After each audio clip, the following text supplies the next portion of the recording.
नमस्कार। समसामयिक विषयों पर आपके पसंदीदा कार्यक्रम विशेष में आपका स्वागत है। मैं हूं दीपक डोभाल। भारतीय राजनीति को नया वैचारिक धरातल देने वाले पंडित दीनदयाल उपाध्याय समाज में साधारण मानव की गरिमा को स्थापित करने के लगातार प्रयास करते रहे। दर्शन शास्त्र के क्षेत्र में उनकी सबसे बड़ी विचारधारा थी एकात्म मानववाद। इसका मकसद था स्वदेशी सामाजिक आर्थिक मॉडल अपनाना। वो एक कुशल संगठनकर्ता थे जिन्होंने न केवल सामाजिक, राजनीतिक और आर्थिक नीतियों पर अपने विचार रखे, बल्कि देश के विकास के लिए भारतीय दर्शन, विचारों और संस्कृति को सबसे ऊपर रखा।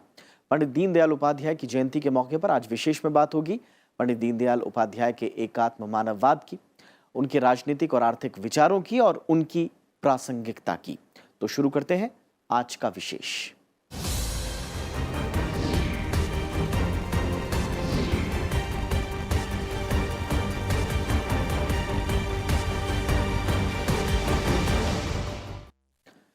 पंडित दीनदयाल उपाध्याय का पूरा जीवन सामाजिक समरसता का अनुपम उदाहरण है। दीनदयाल उपाध्याय राष्ट्र निर्माण और समाज सेवा को ही अपना लक्ष्य मानकर जीवन पर्यंत उसके लिए कार्य करते रहे। पूरी दुनिया को एकात्म मानववाद जैसे प्रगतिशील विचारधारा से परिचित कराने वाले दीनदयाल उपाध्याय का जन्म 25 सितंबर 1916 को हुआ। वो भारतीय जनसंघीय नेता होने के साथ ही भारतीय राजनीतिक और आर्थिक चिंतन को वैचारिक दिशा देने वाले पुरोधा थे। उन्होंने अपना जीवन लोकतंत्र को शक्तिशाली बनाने और राजनीति में जनता के वास्तविक मुद्दों को आगे रखने में लगा दिया।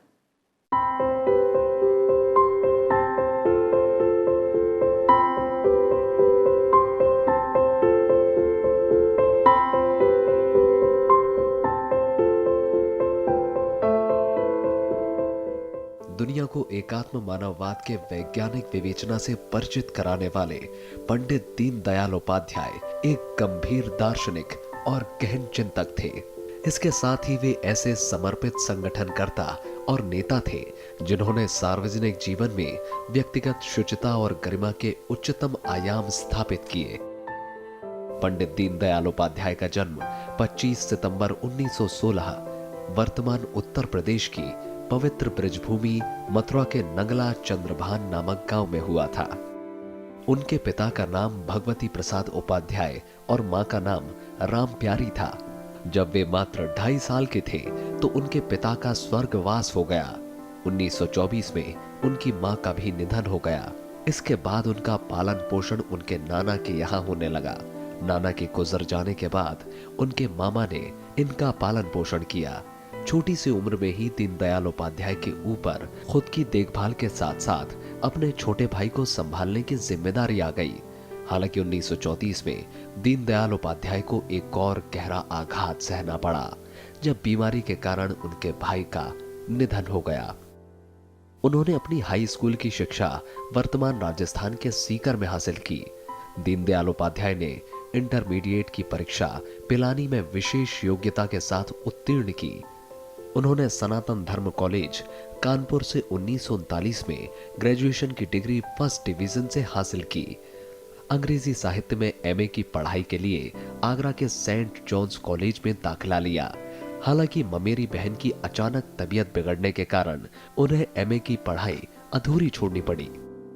एक स्थिति ऐसी आई थी, जब सीकर के जब कॉलेज में वो पढ़ रहे थे, हाई स्कूल में पढ़ रहे थे, वहाँ पर उनको बिरलास ने अपनी तरफ से एक स्पेशल पुरस्कार दिया और छात्रवृत्ति बांधी और उनसे कहा कि बताओ, इतने मेधावी छात्र हो, हम आपके लिए क्या कर सकते हैं। तो उन्होंने बस सिर्फ इतना कहा कि कुछ नहीं, आप आशीर्वाद दीजिए जिससे मैं और पढ़ाई कर सकूं और देश की सेवा कर सकूं। इसके बाद उन्होंने अपना संपूर्ण जीवन राष्ट्र निर्माण और सार्वजनिक सेवा में लगा दिया। वे जीवन भर अविवाहित रहे।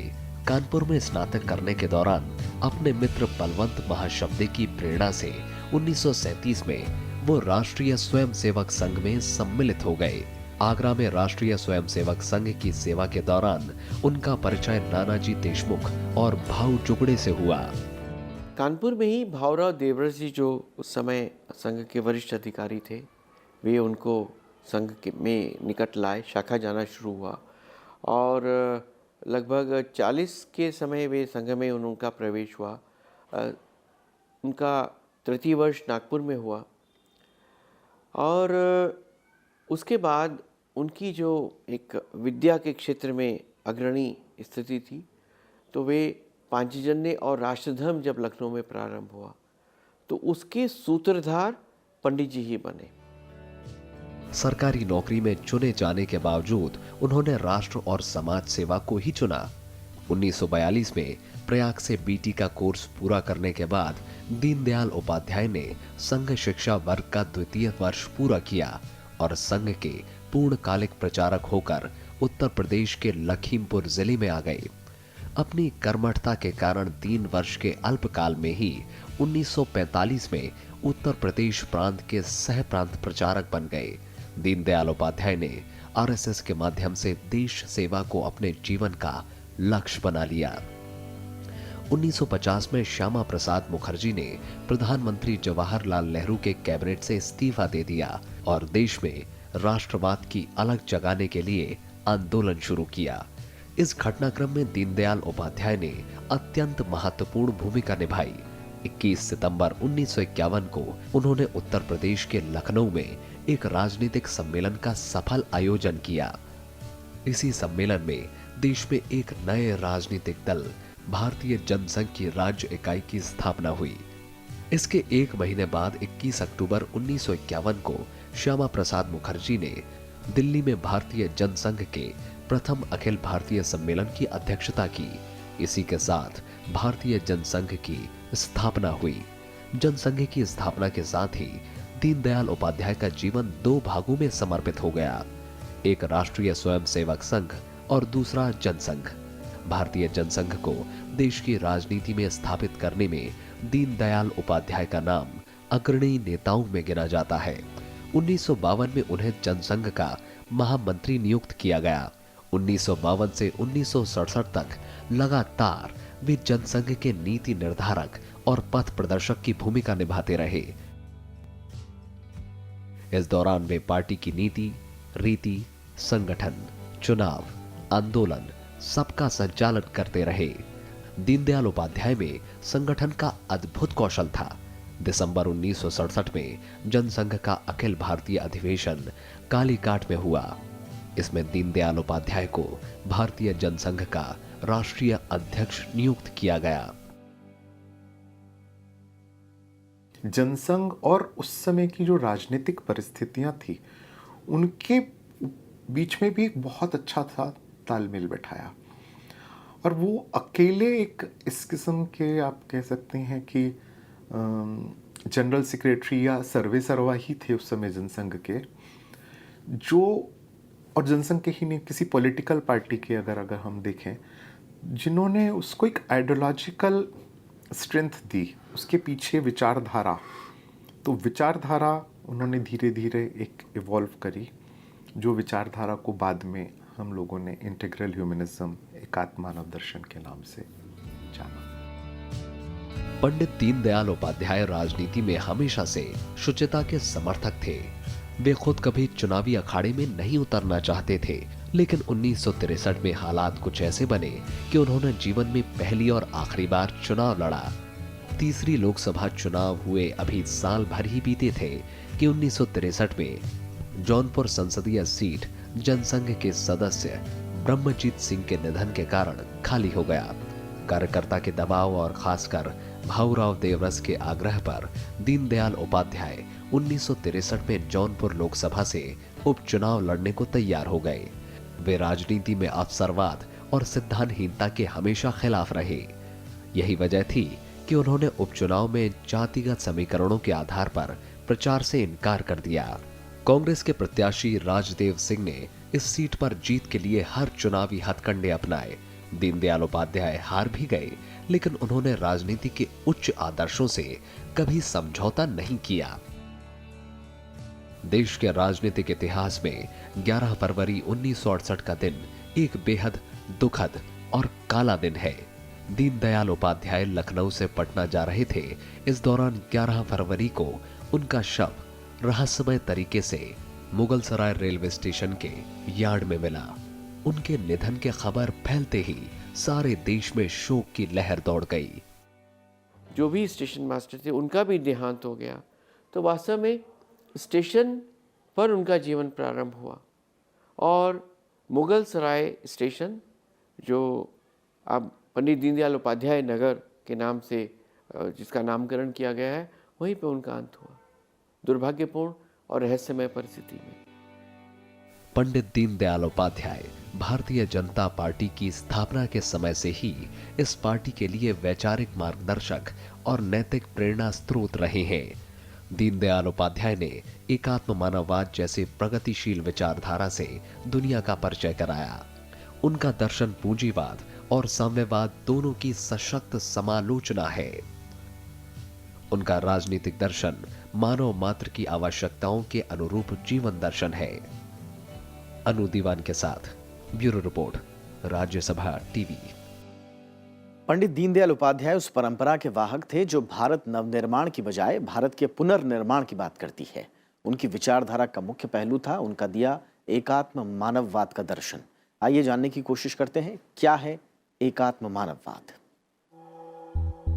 जिस समय पूरा विश्व पूंजीवाद और साम्यवाद की अच्छाई और बुराई की बहस में उलझा हुआ था, उसी वक्त पंडित दीनदयाल उपाध्याय ने इन दोनों विचारधाराओं को नकारते हुए एकात्म मानववाद की अवधारणा दी। दरअसल एकात्म मानववाद भारतीय संस्कृति, विचार और दर्शन के बीच से ही उपजा है। पंडित दीनदयाल उपाध्याय ने कभी भी इस बात का दावा नहीं किया कि उन्होंने दुनिया के सामने कोई नया वाद रखा है। वे बार बार कहते रहे कि एकात्म मानववाद के जरिए वे भारत की सनातन संस्कृति की ही बात कर रहे हैं। उनका मानना था कि समाज का आधार संघर्ष नहीं, सहयोग है। एकात्म मानव दर्शन बेसिकली दीनदयाल जी ने जब इस फिलॉसफी को सामने रखा तो उन्होंने इस बारे में स्पष्ट थे कि मैं आप लोगों को कोई नई चीज़ नहीं आपके सामने, देश के सामने रख रहा हूँ। हमारी जो मिट्टी है, इन सब के लिए जो चीज़ों की आवश्यकता है और जो हमारे स्वभाव से मेल खाती हुई चीज़ें हैं, उन सब का एक मिश्रण और उन सब का जो निचोड़ है, दैट इज एकात्म मानव दर्शन। आजादी के बाद की तत्कालीन परिस्थितियों को ध्यान में रखते हुए मानव कल्याण के लिए पंडित दीनदयाल उपाध्याय ने एकात्म मानववाद की अवधारणा को समाज के सामने रखा। इसके जरिए उन्होंने आम इंसान की गरिमा को स्थापित करने का प्रयास किया। सबसे पहले 1964 में ग्वालियर में आयोजित भारतीय जनसंघ के अधिवेशन में उन्होंने एकात्म मानववाद का विचार प्रस्तुत किया। अगले ही साल 1965 में इसे स्वीकार कर लिया गया। इसी साल 22 से 25 अप्रैल तक पूना में आयोजित जनसंघ के अधिवेशन में उन्होंने एकात्म मानववाद के बारे में विस्तार से बताया। दरअसल पूंजीवाद ने जहां मानववाद को एक आर्थिक इकाई माना और साम्यवाद ने व्यक्ति को एक राजनीतिक और कार्मिक इकाई माना, वहीं इन सबसे अलग एकात्म मानववाद में व्यक्ति से परिवार, परिवार से समाज, समाज से राष्ट्र और फिर मानवता को अपनाया। एकात्म मानववाद इन सब इकाइयों में समाहित परस्पर पूरक संबंधों पर ज्यादा जोर देता है। एकात्म मानववाद के अनुसार व्यक्ति केवल शरीर नहीं है, इसलिए शरीर पर ठीक से विचार किया जाना चाहिए। इसके अनुसार मनुष्य का शरीर मन, बुद्धि और आत्मा का मिलन है, इसलिए मानव को समग्र रूप में देखना चाहिए और यही समग्रता उसे समाज के लिए उपयुक्त और उपादेय बनाती है। पंडित दीनदयाल उपाध्याय का ये मानना था कि शरीर हमारे धर्म जीवन और सभी कार्यों और लक्ष्यों का साधन है। उनका मानना था कि भारतीय चिंतन में धर्म, अर्थ, काम और मोक्ष की अवधारणा का विचार ही एकात्म मानववाद में समाहित है। पूरे मानव को निर्माण करने वाले इन चार तत्वों में एकात्मता अपेक्षित है, क्योंकि यही एकात्मता मानव को कर्मठता और प्रेरित कर उद्यमी बना सकती है, जिससे पूरे समाज का कल्याण होगा। राष्ट्र प्रथम, राष्ट्र के प्रत्येक नागरिक को सुख, समृद्धि, शिक्षा और संस्कार मिले, इसके लिए ही सरकार की, शासन की नीति होनी चाहिए और समाज तथा सरकार दोनों को परस्पर सहयोग के साथ राष्ट्र के अभ्युदय और परम वैभव के लिए काम करना चाहिए। एकात्म मानव दर्शन का मूल स्वभाव यही है। दीनदयाल उपाध्याय मानते थे कि भारत को चलाने के लिए भारतीय दर्शन ही सबसे उपयुक्त हो सकता है, चाहे राजनीति का सवाल हो या अर्थव्यवस्था का या समाज का। भारतीय अर्थनीति के स्वरूप और विकास को भी उन्होंने इसी दृष्टि से देखा। अपने लेख भारतीय अर्थनीति विकास की दशा में उन्होंने लिखा कि शासन का उद्देश्य उन्नयोदय की परिकल्पना के अनुरूप होना चाहिए। उनका मानना था कि शासन को व्यापार नहीं करना चाहिए और व्यापारी के हाथ में शासन नहीं आना चाहिए। आजादी के बाद से ही उन्होंने इस बात पर जोर दिया कि भारत के विकास के लिए ग्रामीण विकास और लघु उद्योगों को बढ़ावा देने की जरूरत है। आज सबका साथ सबका विकास जैसा नारा भी उन्हीं की अंत्योदय यानी समाज के अंतिम व्यक्ति के उत्थान की अवधारणा पर ही आधारित है। दीनदयाल जी ने एक शब्द पर विशेष जोर दिया एक जागन पे, लोकमत परिष्कार। और उन्होंने कहा कि लोकमत परिष्कार का मतलब ये है कि हमें देश में इस किस्म की अवेयरनेस क्रिएट करनी चाहिए जहाँ पर हम लोग जाति से दूर रहें, धर्म की और इन सब चीज़ों से आपस में किसी किस्म के मनमुटाव नहीं हों, हमारी आर्थिक नीतियाँ इस तरीके की हों जहाँ डिस्पैरिटीज़ नहीं हों, कम से कम आपस में विसंगतियाँ हों। और जब ये चीज़ें सब हो सकेंगी तो हम एक अच्छे समाज का निर्माण कर पाएंगे। अच्छे समाज का निर्माण करेंगे तो अच्छी राजनीति होगी, अच्छी राजनीति होगी तो अच्छी सरकार बनेगी, अच्छा सरकार होगी तो अच्छा देश का निर्माण होगा। पंडित दीनदयाल उपाध्याय हमेशा विकेंद्रित व्यवस्था के पक्षधर रहे। वे तमाम सामाजिक क्षेत्रों के राष्ट्रीयकरण के खिलाफ थे। उनका मानना था कि मेहनतकश लोगों को अपनी बुनियादी जरूरतों के लिए राज्य पर आश्रित रहने की जरूरत नहीं है। शिक्षा के सरकारीकरण के भी वो हमेशा से विरोधी रहे। उनका मानना था कि शिक्षा देने का काम सरकार के हाथों में नहीं दिया जा सकता, ये काम समाज पर छोड़ा जा सकता है। पंडित दीनदयाल उपाध्याय का मानना था कि सरकार उन्हीं क्षेत्रों में उतरे और काम करे जिन क्षेत्रों में समाज या निजी क्षेत्र जोखिम नहीं लेते। पंडित दीनदयाल उपाध्याय का मत था कि आर्थिक और राजनीतिक ताकत का एक जगह जमा होना लोकतंत्र के खिलाफ है। दरअसल पंडित दीनदयाल उपाध्याय का एकात्म मानववाद महज एक वैचारिक अनुष्ठान नहीं था, बल्कि इसमें राजनीति, समाजनीति, अर्थव्यवस्था, उद्योग, शिक्षा और लोक नीति पर व्यापक और व्यावहारिक नीति निर्देश भी शामिल थे। Bureau report, Rajya Sabha TV. Pandit Deendayal Upadhyay ने जीवन के कई आयाम जिए। वो एक कुशल संगठनकर्ता के साथ साथ एक अच्छे पत्रकार और संचारक भी थे। पत्रों का संपादन, प्रकाशन, स्तंभ लेखन, पुस्तक लेखन उनकी रुचि का विषय था, जिसे उन्होंने अपने विचारों को प्रसारित करने के लिए इस्तेमाल किया। आइए एक पत्रकार के तौर पर दीनदयाल उपाध्याय को जानने की कोशिश करते हैं।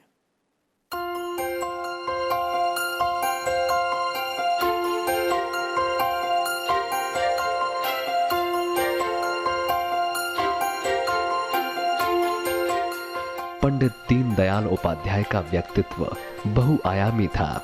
वे समाज के विषयों में हस्तक्षेप करने के लिए अपने कई तरीकों से समाज के बीच अपने विचारों को रखते। सामाजिक विचारक के तौर पर, अर्थशास्त्री के तौर पर, शिक्षाविद की भूमिका हो, बतौर राजनेता या वक्ता, लेखक और पत्रकार, उन्होंने हर भूमिका में समाज को एक नई दिशा देने की कोशिश की। पत्रकारिता के क्षेत्र में उनकी भूमिका काफी महत्वपूर्ण रही। उन्होंने उस दौर में पत्रकारिता को अपनाया जब पत्रकारिता मिशन हुआ करती थी। उसे जीवन यापन के जरिए से ज्यादा समाज में नई अलख जगाने के लिए जाना जाता था। खासकर स्वतंत्रता आंदोलन में पत्रकारिता की राह चुनना बेहद मुश्किल फैसला माना जाता था, लेकिन दीनदयाल उपाध्याय के मन में कोई दुविधा नहीं थी। वो जानते थे कि देश को आजाद कराने और नए भारत के निर्माण के लिए अपने विचारों को लेखन के माध्यम से जनता के बीच ले जाना होगा। आदर्श पत्रकार कभी किसी के प्रति कटु शब्द का इस्तेमाल नहीं किया। शब्द की शालीनता और वाणी का संयम, यह पत्रकारिता के धर्म में यदि किसी ने निभाया तो वे पंडित दीनदयाल उपाध्याय थे। और इतना समर्पण और मिशनरी भावना, उन्होंने पत्रकारिता को व्यवसाय के रूप में नहीं लिया। बतौर पत्रकार वो सबकी नजर में तब आए जब लखनऊ से 1947 में राष्ट्रधर्म का प्रकाशन शुरू हुआ। राष्ट्रधर्म के जरिए देश की चेतना में राष्ट्रवाद के विचारों को मजबूत करने की सिफारिश हुई। भारत बंटवारे के बाद उन्हें इस मासिक के प्रकाशन की जिम्मेदारी सौंपी गई। राष्ट्र धर्म में पंडित दीनदयाल उपाध्याय का नाम बतौर संपादक तो नहीं छपता था, लेकिन हर कोई राष्ट्रवाद पर उनकी धारदार लेखनी और विचारों की छाप आसानी से देख सकता। उन्होंने उस दौर में उसी सामग्री को छापने का फैसला लिया जिसमें सकारात्मक पहलू हो। दरअसल वो अपनी विचारधारा की आलोचना से कभी परहेज नहीं करते थे। वो मानते थे अगर भाषा संयमित और स्वस्थ आलोचना हो तो विरोधी पक्ष को भी सुना जाना चाहिए। पंडित जी के पास की पत्रकारिता की कोई औपचारिक पढ़ाई या अनुभव नहीं था, लिहाजा उन्होंने राष्ट्र धर्म से ही पत्रकारिता और संपादन के गुर न सिर्फ सीखे बल्कि उस दौर के कई महत्वपूर्ण लोगों को प्रेरणा भी दी। बाद में साप्ताहिक पंचजन्य और दैनिक स्वदेश भी छपने लगे, जिनमें पूर्व प्रधानमंत्री अटल बिहारी वाजपेयी को बतौर संपादक जिम्मेदारी दी गई। उन्होंने दीनदयाल उपाध्याय से शुरुआती दौर में काफी कुछ सीखा। अटल बिहारी वाजपेयी पत्रकारिता के शुरुआती दौर से ही एक सहयोगी के तौर पर मिले। इसके बाद दीनदयाल उपाध्याय राजनीति के क्षेत्र में चले गए, लेकिन उन्होंने अपने लेखों से जनता से संवाद बनाए रखा। उनके सभी लेखों में आप इस चीज़ को पाएंगे कि उन्होंने अपनी बात को बहुत आग्रहपूर्वक रखा है, बहुत दृढ़ता के साथ, डिटर्मिनेशन के साथ रखा है, लेकिन कभी भी उसमें एग्रेशन नहीं रहा, आक्रामक शैली में नहीं लिखते थे। वह बहुत अच्छे से समझाने वाली बातें। पंचजन्य में उनके लगातार लेख छपते, वहीं साप्ताहिक ऑर्गेनाइजर में भी उनका नियमित कॉलम छपता। इस कॉलम का नाम था पॉलिटिकल डायरी। उनके लेखों को पढ़कर यह साफ तौर पर समझा जा सकता है कि नेहरू काल की तमाम नीतियों के प्रखर आलोचक होने के बावजूद उनकी भाषा में उच्च कोटि का संयम और संतुलन रहता था। खबर को विकृति के स्तर पर नहीं ले जाने की वो पुरजोर वकालत करते और यही उनका मंत्र भी था। वो किसी व्यक्ति या विचारधारा के प्रति पूर्वाग्रह बनाकर चलने के खिलाफ थे। उन्होंने पत्रकारिता को व्यवसाय के रूप में नहीं लिया, एक मिशन भावना से लिया कि पांचजन्य की कंपोजिंग भी उन्होंने की जब कंपोजिटर नहीं आते थे, और जब डिस्पैचर नहीं आया तो साइकिल पर पांचजन्य के बंडल लेकर लखनऊ के चारबाग स्टेशन पर डिस्पैच के लिए भी ले गए। दीनदयाल उपाध्याय के पत्रकारिता में आने के बाद कई लोगों को पत्रकारिता का मिशन बनाकर चलने की प्रेरणा मिली। दीनदयाल उपाध्याय सामाजिक सरोकारों से भटकी हुई पत्रकारिता को बहुत खतरनाक मानते थे। उनकी सोच थी कि पत्रकारिता समाज का मार्गदर्शन करे और समाज के सामने नया विचार पेश करे। पंचजन्य में उनके स्तंभ विचार विधि में हमेशा उनका प्रयास एक नया और संतुलन विचार देने का रहा। अपने लेखों में वो सरकार के प्रति नरम दृष्टिकोण कतई नहीं रखते, लेकिन उनकी भाषा सौम्य रहती, उनकी बातों में सच्चाई और दृढ़ता। उनका मत था कि पत्रकार को केवल और केवल सत्य ही लिखना चाहिए, लेकिन वो ये भी मानते कि कटु सत्य को सौम्य तरीके से ही लिखा जाए। वो ये भी मानते थे कि समाचार चयन में कभी पक्षपात ना हो। वो सत्ता पक्ष की कमियों को उजागर करते, लेकिन लिखते वक्त ये ध्यान रखते कि किसी का अनादर ना करें या कटुता की कोई भावना ना दिखे। वो पत्रकारिता को राजनेताओं के इर्द गिर्द समेटने का भी विरोध करते थे। उनका मानना था कि समाचार पत्र पत्रिकाओं में साहित्य, संस्कृति, धर्म से लेकर समाज के हर आयाम समाहित हों। Bureau report, Rajya Sabha TV. Deendayal Upadhyay को गुजरे 5 दशक से ज्यादा हो गए हैं, लेकिन उनके विचारों की प्रासंगिकता आज भी बनी हुई है। उन्होंने उस दौर में राजनीतिक, आर्थिक और सामाजिक अवधारणा की परिकल्पना समाज के सामने रखी और आज भी ये तमाम चीज़ें ज़रूरत बनी हुई हैं हमारे समाज की। जाते जाते उनकी प्रासंगिकता के साथ आपको छोड़े जा रहे हैं। नमस्कार।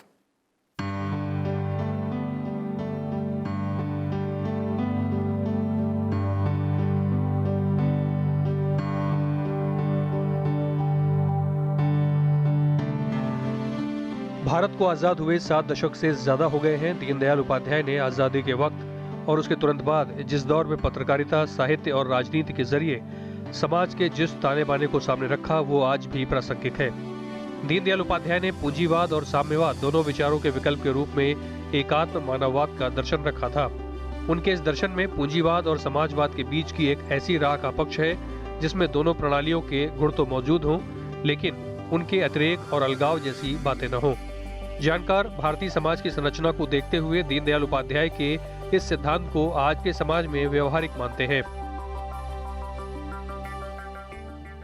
भविष्य की महानता और परम वैभव का एक सपना ही न जगे, वरन उस सपने को साकार करने का सामर्थ्य भी पैदा हो और लोकतांत्रिक पद्धति से समाज में ऐसा परिवर्तन आए कि जो कलुष, भ्रष्टाचार, कदाचार, अनाचार इस प्रकार की प्रवृत्तियों में संलग्न राजनीति करते हैं, वह राजनीति का अंत हो, उसका समाप्त हो।